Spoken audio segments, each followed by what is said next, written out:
Good morning to all of you. आज आपण point पाहतोय important points of SN two reaction. SN two रिएक्शनचे important points. तर पहा याच्यामध्ये कोणकोणते पॉइंट्स इम्पॉर्टंट आहेत. तर याच्यामध्ये फर्स्ट पॉइंट आहे rate of SN two reaction. Rate of SN two reaction. Rate of SN two reaction. तर एसएन टू रिएक्शनचा रेट कोणकोणत्या फॅक्टरवरती डिपेंड आहे ते आपल्याला पाहायचं आहे. तर याच्यामध्ये फर्स्ट पॉइंट आहे nature of leaving group.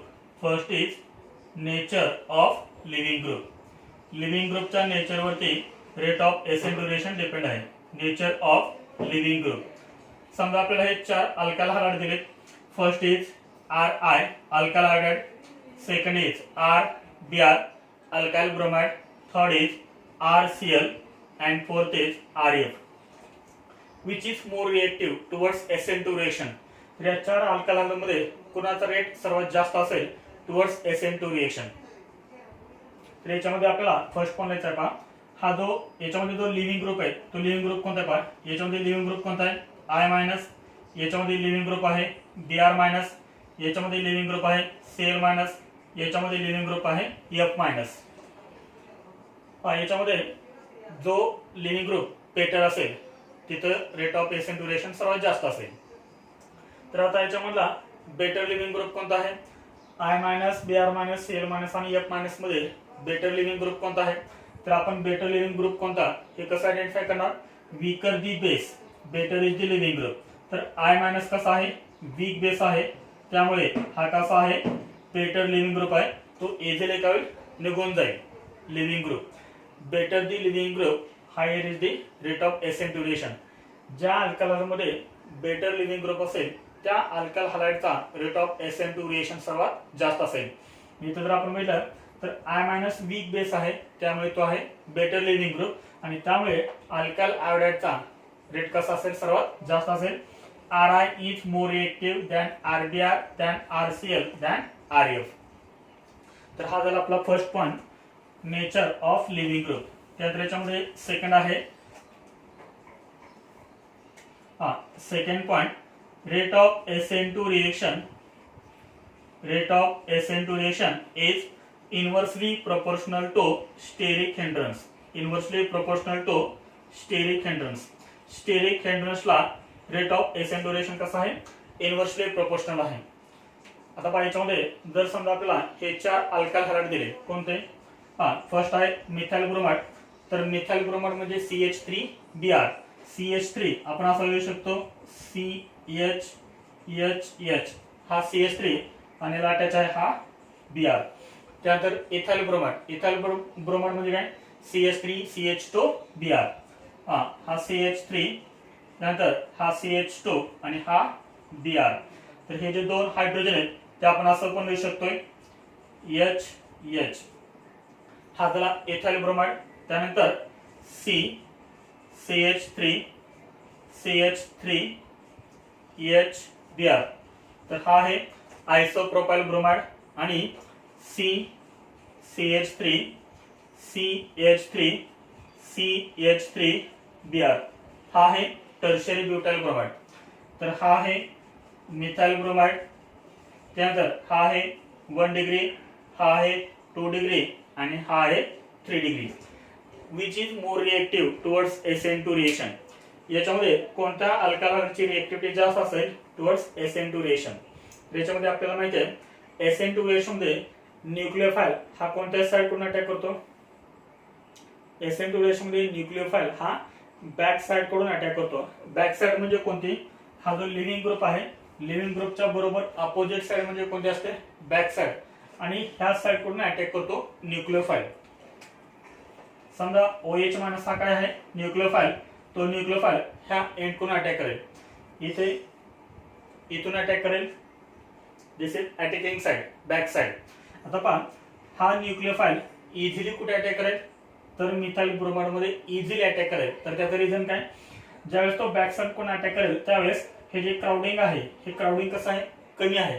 Crowding म्हणजे त्याचा अर्थ स्टेरिक हिंड्रन्स कमी आहे त्यामुळे OH मायनस ह्या पॉझिटिव्हली चार्ज कार्बन ॲटमवरती इझिली अटॅक करणार आणि इझिली अटॅक झाल्यामुळे याचा rate of SN two reaction कसा असणार जास्त असणार. त्यामुळे मिथाइल ब्रोमाइडमध्ये इझी अटॅक होईल. इथे जर आपण अटॅक बघितला OH मायनसचा अटॅक, तर इथं कसा होणार, थोडासा डिफिकल्ट आहे ऍज कम्पेअर टू मिथाइल. म्हणजे मिथाइल आणि 1 डिग्री, मिथाइल आणि 1 डिग्री म्हणजे इथाइल मध्ये जर आपण कंपॅरिझन केली तर इथं न्यूक्लिओफाइलचा अटॅक कसा आहे, डिफिकल्ट आहे. त्यामुळे याची रिएक्टिव्हिटी थोडीशी काय झाली, कमी झाली. म्हणजे क्राउडिंग काय झालं, इथं इन्क्रीज झालं. पहा इथं काय आला, मिथाइल ग्रुप आला, एक लार्ज ग्रुप आला. लार्ज ग्रुप आला म्हणजे क्राउडिंग इन्क्रीज झालं. यात आता स्टेरिक हिंड्रन्स वाढलं, आणि स्टेरिक हिंड्रन्स जर वाढलं तर न्यूक्लिओफाइलचा अटॅक इझिली होत नाही. आणि न्यूक्लिओफाइलचा अटॅक जर इझिली नाही झाला तर रेट काय होणार, कमी होणार. म्हणजे मिथाइल ब्रोमाइडमध्ये आणि इथाइल ब्रोमाइडमध्ये रेट ऑफ SN2 रिएक्शन जास्त कुठं आहे, मिथाइल मध्ये, due to less steric hindrance. Steric hindrance वाढलं की रेट कमी झाला. म्हणजे कसं आहे ते इनव्हर्सली प्रोपोर्शनल. त्यानंतर इथे जर आपण बघितलं तर पॉझिटिव्हली चार्ज कार्बन हे दोन बल्की आणि हायड्रोजन अटॅच आहे. म्हणजे इथं न्यूक्लिओफाइलचा अटॅक कसा आहे, परत डिफिकल्ट झाला. इथे तर परत अजून डिफिकल्ट होणार. म्हणजे इथं 3 डिग्री मध्ये तर SN2 रिएक्शन होतच नाहीये, कारण इथं क्राउडिंग सर्वात जास्त आहे, सर्वात जास्त स्टेरिक हिंड्रन्स आहे. याचाच अर्थ काय, as the crowding increases, as the steric hindrance increases, rate of SN2 reaction decreases, कमी होतो. म्हणजेच काय, थोडक्यात इनव्हर्सली प्रोपोर्शनल आहे. मग आता याच्यामध्ये ह्या 4 अल्कहाइड्स मध्ये मोर रिएक्टिव्ह कोण असेल, more reactive towards SN2 reaction.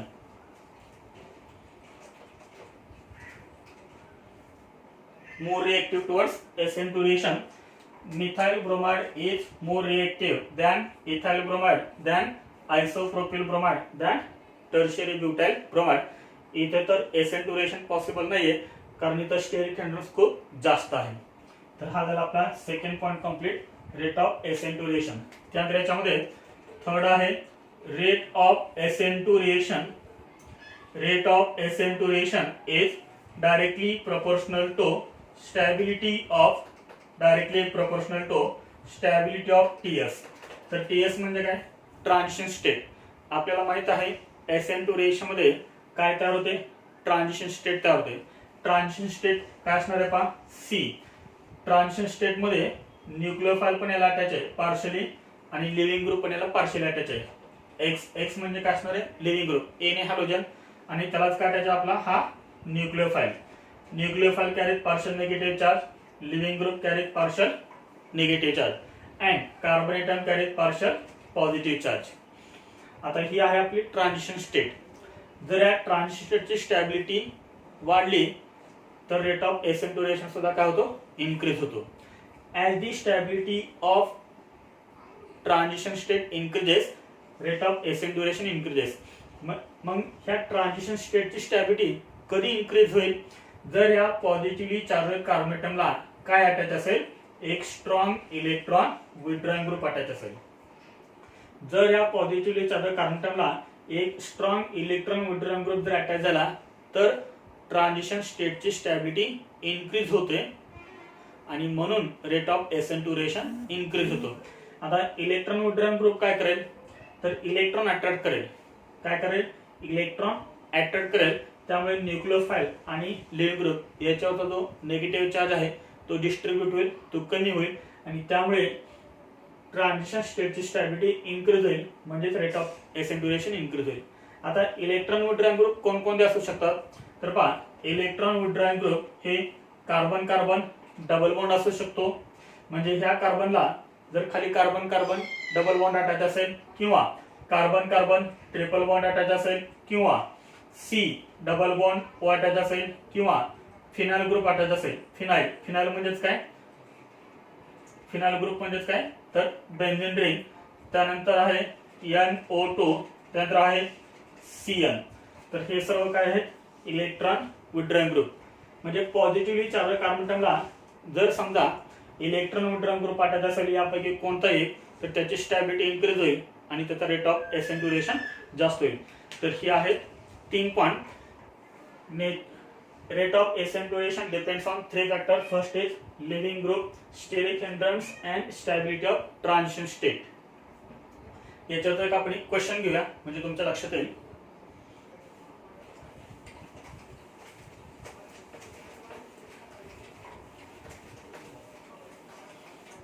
हा समजा मी तुम्हाला दोन कंपाऊंड दिले, एक एक्झाम्पल पहा. For example CH3 CH2Cl and CH3C double bond O CH2Cl. तर याच्यामध्ये रेट ऑफ एसेंटुरेशन कुणामध्ये जास्त असेल, which is more reactive towards एसेंटुरेशन. या दोन कंपाऊंड मध्ये मोर रिएक्टिव्ह कोण असेल टुवर्ड्स एसेंटुरेशन. बघा याच्यामध्ये लिव्हिंग ग्रुप कोणता आहे, तर Cl हा काय आहे, लिव्हिंग ग्रुप आहे. लिव्हिंग ग्रुप ज्या कार्बन ॲटमला अटॅच आहे त्याच्यावरती काय हा पार्शियल पॉझिटिव्ह चार्ज, याच्यावरती हा पार्शियल पॉझिटिव्ह चार्ज. आता इथं पहा पॉझिटिव्हली चार्ज कार्बन ॲटमला काय अटॅच आहे, पॉझिटिव्हली चार्ज कार्बन ॲटमला अटॅच आहे इकडं CH3 आणि इथे पॉझिटिव्हली चार्ज कार्बन ॲटमला अटॅच आहे हा C double bond O CH3. तर हा कोणता आहे, simply alkyl group. Alkyl group कोणता इफेक्ट दाखवतात, प्लस इफेक्ट. आणि इथे पॉझिटिव्हली चार्ज कार्बन ॲटमला काय अटॅच आहे, C double bond O. C double bond O म्हणजे काय अटॅच आहे, इलेक्ट्रॉन विथड्रॉइंग ग्रुप अटॅच आहे. तर इथं आहे electron withdrawing group. Electron withdrawing group कोणता इफेक्ट दाखवतात, तर इलेक्ट्रॉन विथड्रॉइंग ग्रुप हा -I इफेक्ट दाखवतात. तर आता याच्यामध्ये मोर रिएक्टिव्ह कोण असेल, पहा इथं काय होणार आहे, ट्रान्झिशन स्टेट मोर स्टेबल होणार आहे ॲज कम्पेअर टू दिस. त्यामुळे मोर रिएक्टिव्ह कोण असेल, this compound is more reactive towards SN2 reaction than this due to stability of transition state. आणि नेहमीला स्टेरिक हिंड्रन्सच्या आधी स्टॅबिलिटी ऑफ ट्रान्झिशन स्टेटला प्रेफरन्स देत आहे. म्हणजे समजा दोन्हीमध्ये तुम्हाला कंपॅरिझन करायचे असेल, स्टॅबिलिटी ऑफ TS याला फर्स्ट प्रेफरन्स द्यायचा आहे दॅन स्टेरिक हिंड्रन्स, तर हा पण आपण लक्षात ठेवायचा आहे. स्टेरिक हिंड्रन्स आणि स्टॅबिलिटी ऑफ ट्रान्झिशन, तर याच्यामध्ये फर्स्ट प्रेफरन्स हा कशाला द्यायचा आहे, तर स्टॅबिलिटी ऑफ ट्रान्झिशन स्टेटला. तर हा झाला आपला first point complete, rate of SN2 reaction.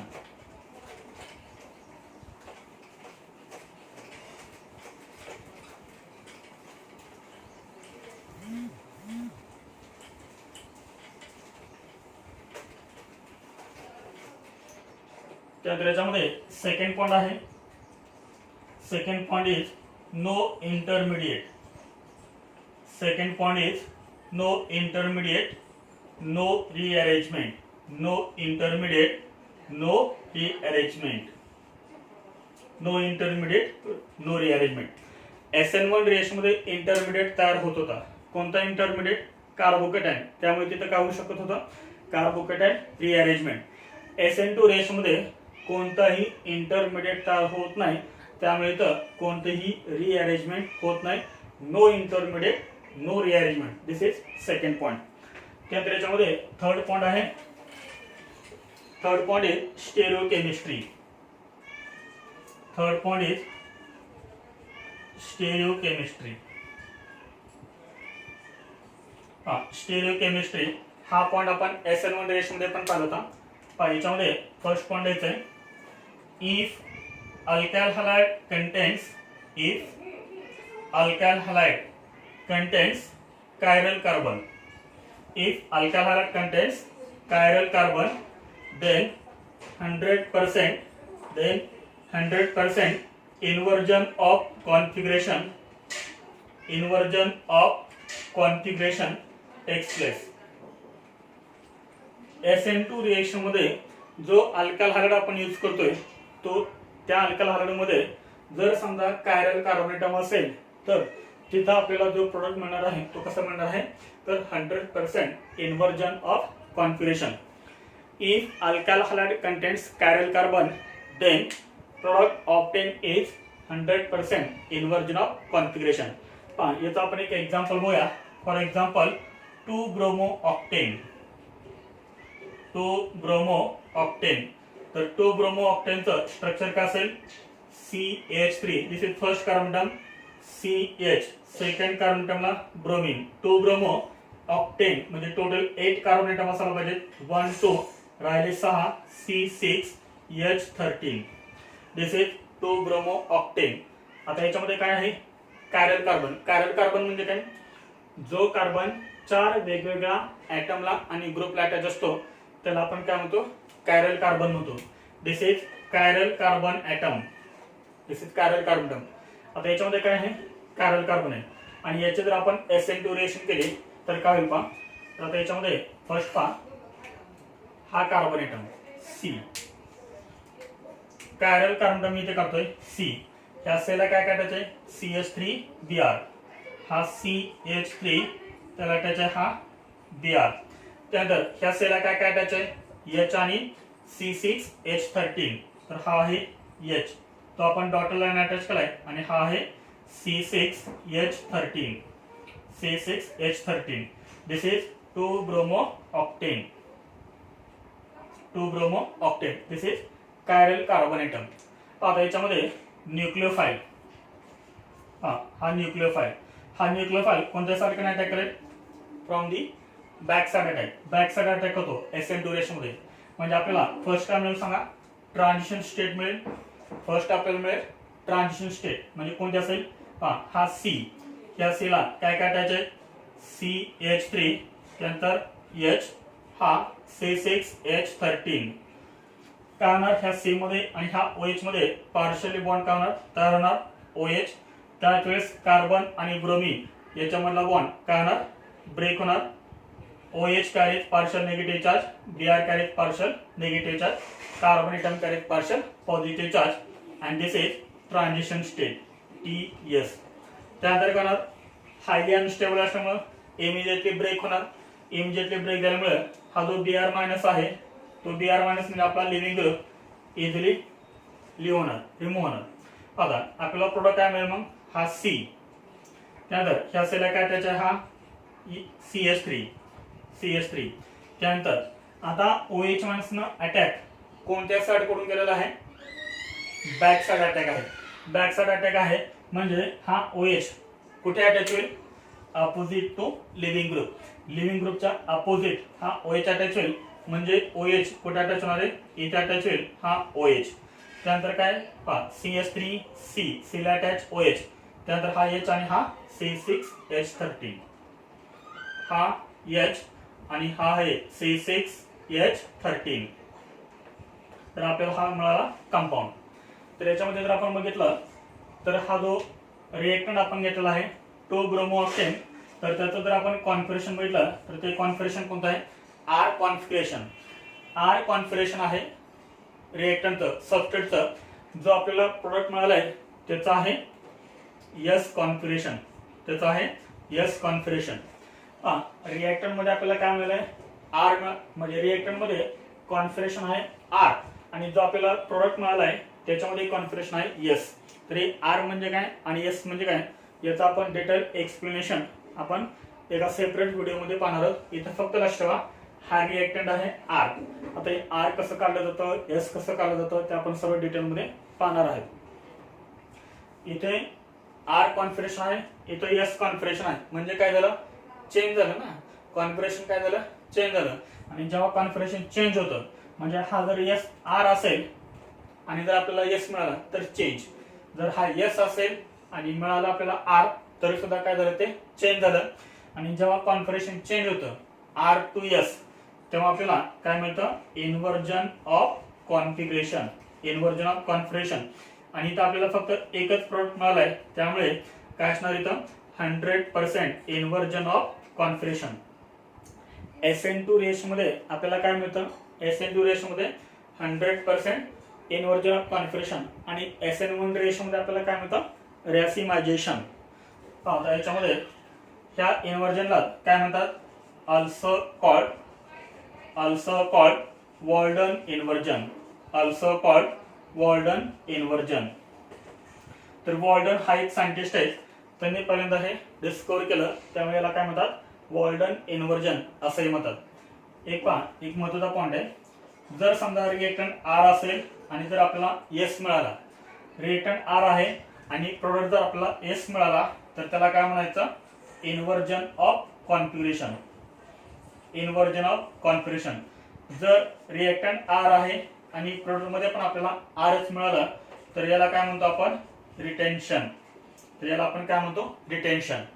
जर समजा रिएक्टंट आर कॉन्फिगरेशन आहे आणि जर आपल्याला आर प्लस एस मिळालं, आर प्लस एस मिळालं तर याचा अर्थ हे काय आहे, रॅसिमायझेशन. हे आहे रॅसिमायझेशन. हा इन्व्हर्जन आपल्याला कुठं मिळतं, SN2 रेश मध्ये आणि रॅसिमायझेशन आपल्याला कुठं मिळतं, SN1 रिएक्शन मध्ये. R2S inversion, RR retention, R gives R plus S, this is called racemization. तर हा झाला आपला थर्ड पॉइंट कंप्लीट, स्टेरिओकेमिस्ट्री.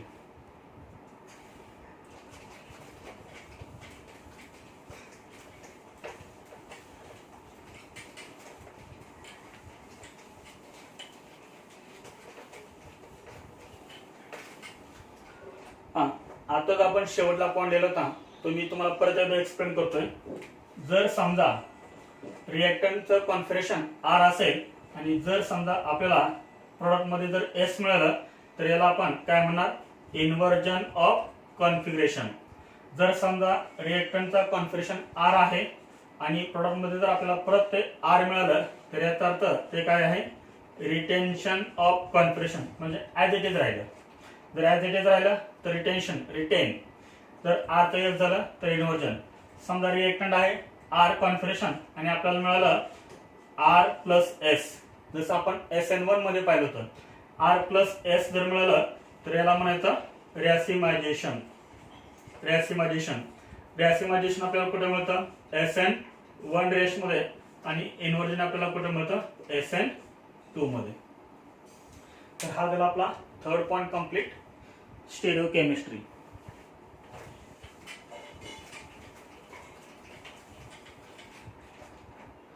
त्याच्यामध्ये फोर्थ पॉइंट आहे nature of solvent. Nature of solvent, nature of solvent.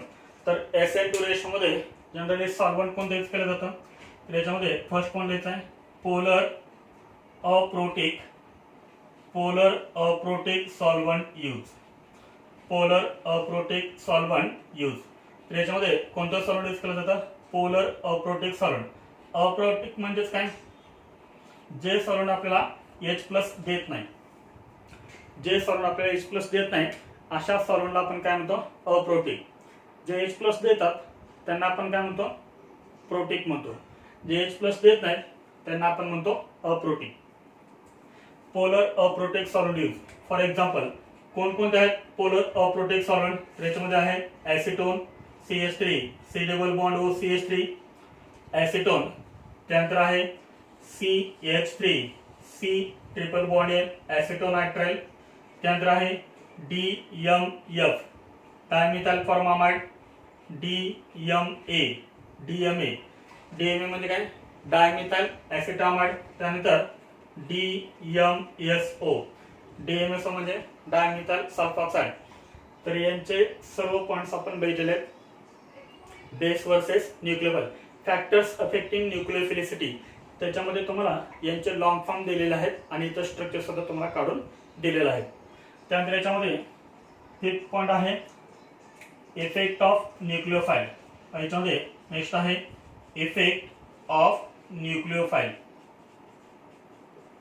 Effect of nucleophile. आता याच्यामध्ये first point द्यायचा आहे, आपल्याला माहित आहे SN2 रेशनचा रेट काय लिहिलं होतं आपण, rate is directly proportional to concentration of alkyl halide into concentration of nucleophile. म्हणजे SN2 रेशनचा रेट हा डिपेंड कशावरती आहे, न्यूक्लियोफाइल वरती आहे. The rate of SN2 reaction is directly proportional to concentration of alkyl halide as well as concentration of nucleophile. As the concentration of alkyl halide increases, rate of SN2 reaction also increases. इथं आपण पाहतोय effect of nucleophile. The rate of SN2 reaction depends on the concentration of nucleophile.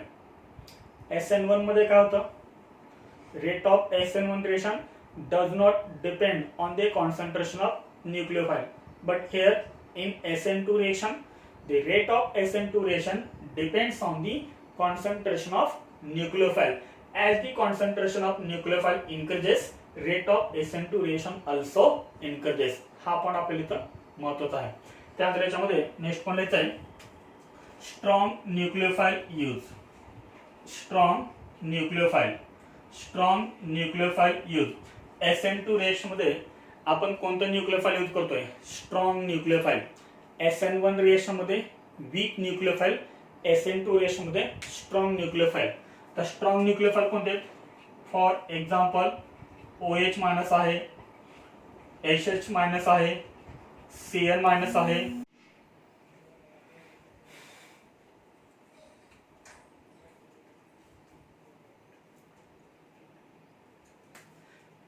New point exothermic reaction. SN2 reaction is exothermic reaction. SN2 reaction कशा आहे? Exothermic reaction आहे. SN1 पण कशा आहे? Exothermic reaction आहे. SN1 and SN2 reactions are exothermic reactions. त्यानंतर याच्यामध्ये next point आहे आपल्याला याच्यामध्ये एक इम्पॉर्टंट नोट पाहिजे, very important note. Very important note. याच्यावरती क्वेश्चन पण आपल्याला जे मेन्स मध्ये आणि नीट मध्ये विचारतात. तर पहा याच्यामध्ये फर्स्ट कंपाऊंड आहे phenyl halide. First is phenyl halide. तर फिनाइल हॅलाइडचं स्ट्रक्चर काय आहे? CH2 double bond CH. This is called phenyl group. आणि याला जर समजा आपण हॅलोजन अटॅच केला तर या कंपाऊंड आपण काय म्हणणार? Phenyl halide. त्यानंतर सेकंड आहे aryl halide. Second is aryl halide. Aryl हॅलाइडचं स्ट्रक्चर काय? तर एरोमॅटिक रिंग आणि एरोमॅटिक रिंगला डायरेक्ट काय अटॅच करायचा? Halogen. This is called aryl halides. आणि याच्यामध्ये third is bridge halides. Third is bridge halides. Bridge halides म्हणजे काय?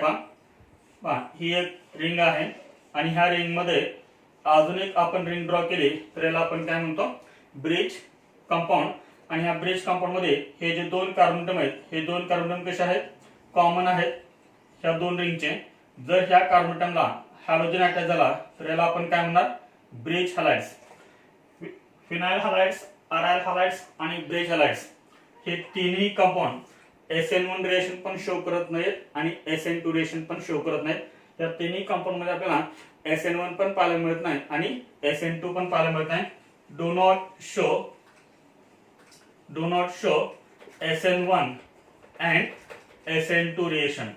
तर ह्या SN1 आणि SN2 रिएक्शन दोन्ही शो करत नाहीत. तर हे जर तीन कंपाऊंड असतील तर हे तीन कंपाऊंड जर बघितले तर आपल्याला ह्या तिन्ही कंपाऊंड मध्ये ना SN1 पाहायला मिळते ना SN2 पाहायला मिळते. तर त्याचं रिझन काय? पहा याच्यापैकी आपण कोणते एक हॅलाइड घेऊया. For example phenyl halide. Phenyl halide structure आहे CH2 डबल बॉन्ड CH. त्याला अटॅच आहे हा halogen. For example bromine. Halogen atom वरती किती लोन पेअर असतात? तर या 3 लोन पेअर. आता याच्यामध्ये जर आपण बघितलं तर pi bond, sigma bond, lone pair. Pi bond, sigma bond, lone pair हे कॉन्जुगेशनची कंडिशन आहे. कॉन्जुगेशन. आणि जिथं कॉन्जुगेशन असतं तिथं आपल्याला काय पाहायला मिळतं? रेझोनन्स. म्हणजे यातली एक लोन पेअर इथे शिफ्ट होईल, इथे डबल बॉन्ड तयार होईल. त्याच वेळेस ह्या पाय बॉन्ड मधले इलेक्ट्रॉन ह्या कार्बन ॲटम वरती शिफ्ट होतील आणि पुढे आपल्याला एक नवीन रेझोनेटिंग स्ट्रक्चर मिळेल. ते असं मिळेल CH2 इथं बॉन्ड राहील, सिंगल बॉन्ड CH. इथं तयार होईल डबल बॉन्ड BR वरती चार्ज येईल पॉझिटिव्ह. हे दोन इलेक्ट्रॉन ते शिफ्ट झाले त्यामुळे ह्या कार्बन ॲटम मध्ये निगेटिव्ह चार्ज. या एक्झाम्पल मध्ये कार्बन आणि ब्रोमीन मध्ये कोणता बॉन्ड होता? Single bond. इथे कार्बन आणि ब्रोमीन मध्ये कोणता बॉन्ड तयार झाला? Double bond. आणि सिंगल बॉन्ड पेक्षा डबल बॉन्ड हा कसा असतो? स्ट्रॉंग बॉन्ड असतो. आणि स्ट्रॉंग बॉन्ड इझिली ब्रेक होत नाही. त्यामुळे आपल्याला अशा कंपाऊंड्स मध्ये SN1 आणि SN2 रिएक्शन पाहायला मिळत नाही. These three compounds are less reactive towards SN1 and SN2 reaction. याच्यामध्ये आपल्याला SN1 पण पाहायला मिळत नाही, SN2 पण पाहायला मिळत नाही. तर हा झाला आपला इम्पॉर्टंट पॉइंट. इथे आपली SN2 रिएक्शन कंप्लीट झाली. आता आपण एक दोन क्वेश्चन्स बघूया आणि त्या दोन्ही क्वेश्चन वरून तुम्हाला SN1 रिएक्शन कोणती आणि SN2 रिएक्शन कोणती हे तुम्हाला आयडेंटिफाय करता येईल. आता याच्यामध्ये आपण दोन क्वेश्चन पाहतोय.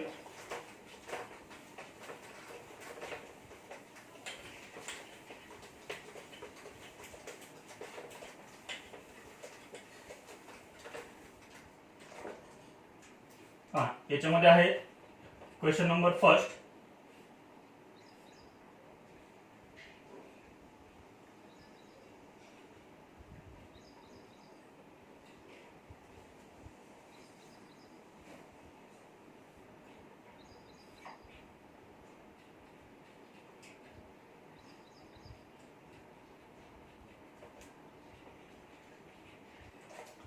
आधी ह्या ज्या दोन रिएक्शन दिलेल्या आहेत त्या आयडेंटिफाय करा, which is SN1 reaction and which is SN2 reaction.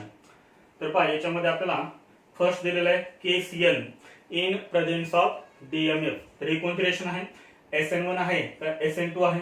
तर याच्यामध्ये जर आपल्याला बघितलं तर KCl दिलेलं आहे. KCl मध्ये काय असतं?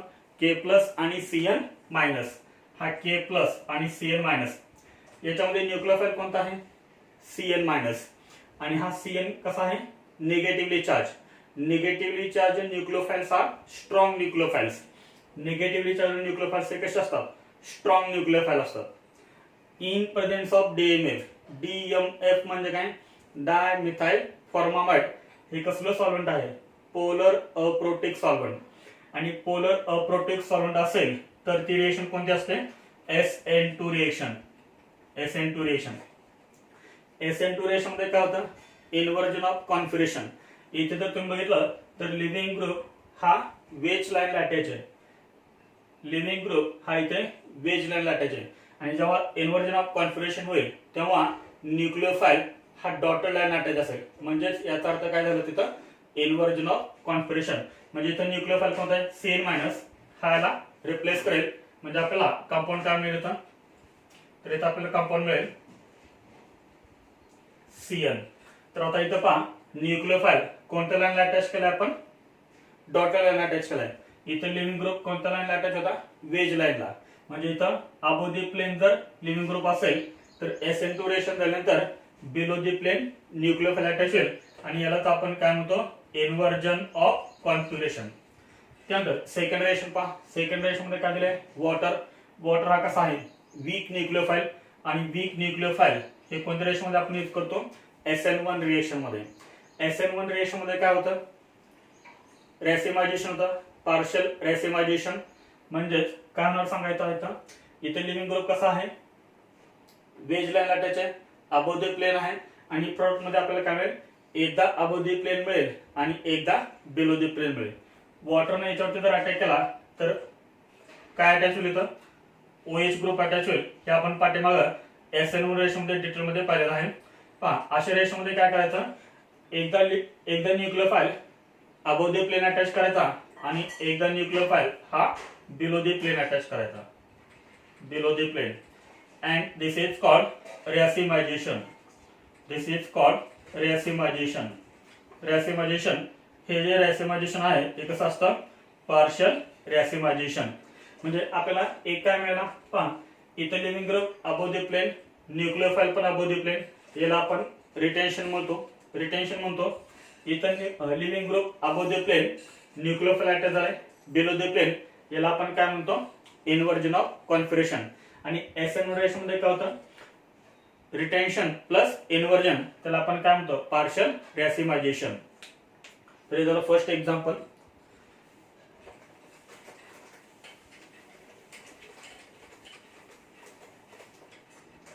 त्यानंतर पहा question number second. Question second. This is cyclobutane आणि याला अटॅच आहे हा लिव्हिंग ग्रुप.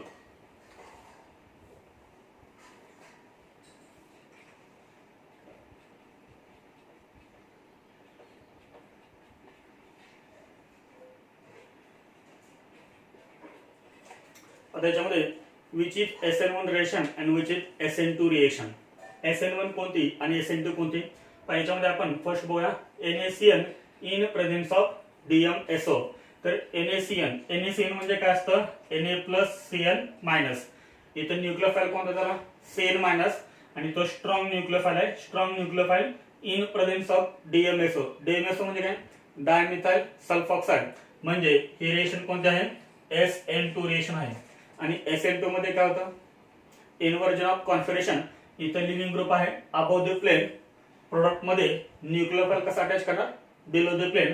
म्हणजे आपल्याला इथे हा कंपाऊंड मिळेल Cn. हा आपल्याला मिळाला compound. This is called inversion of configuration. आता इथे पहा न्यूक्लियोफाइल कोणता दिलाय? CH3OH. CH3OH हा कोणता न्यूक्लियोफाइल आहे? CH3OH हा न्यूक्लियोफाइल आहे. तर CH3OH हा आहे वीक न्यूक्लियोफाइल. Weak nucleophile. म्हणजे ही रिएक्शन कोणती आहे, SN1 रिएक्शन. म्हणजे इथं आपल्याला काय मिळणार, पार्शियल रॅसिमायझेशन. एकदा न्यूक्लियोफाइल काय करायचा, अबोव द प्लेन अटॅच करायचा आणि एकदा न्यूक्लियोफाइल हा बिलो द प्लेन अटॅच करायचा. आता याच्यामध्ये न्यूक्लियोफाइल कोणता आहे, OH का OCH3. तर याच्यामध्ये न्यूक्लियोफाइल कोणता आहे, CH3O. हा आपण SN1 मध्ये एक्झाम्पल्स पाहिले आहेत. CH3OH जर असेल तर न्यूक्लियोफाइल कोणता अटॅच होतो, OCH3. म्हणजे आपल्याला इथे कंपाऊंड काय मिळेल, हा सायक्लोब्युटेन. एकदा काय करायचा, nucleophile above the plane attach करायचा OCH3 प्लस आणि एकदा न्यूक्लियोफाइल हा बिलो द प्लेन अटॅच करायचा OCH3 and this is called partial racemization. partial racemization. तर रॅसिमायझेशन म्हणजे काय, रिटेन्शन प्लस इन्व्हर्जन. तर इथे आपली ही SN2 रिएक्शन कंप्लीट झाली. आपण दोन्ही रिएक्शन कंप्लीट केलेत, SN1 रिएक्शन आणि SN2 रिएक्शन. आता पुढच्या लेक्चरला आपण previous year questions on SN1 and SN2 reaction हे बघणार आहेत. जर हा व्हिडिओ तुम्हाला आवडला असेल तर प्लीज शेअर करा, लाईक करा आणि सबस्क्राईब करा. थँक्यू.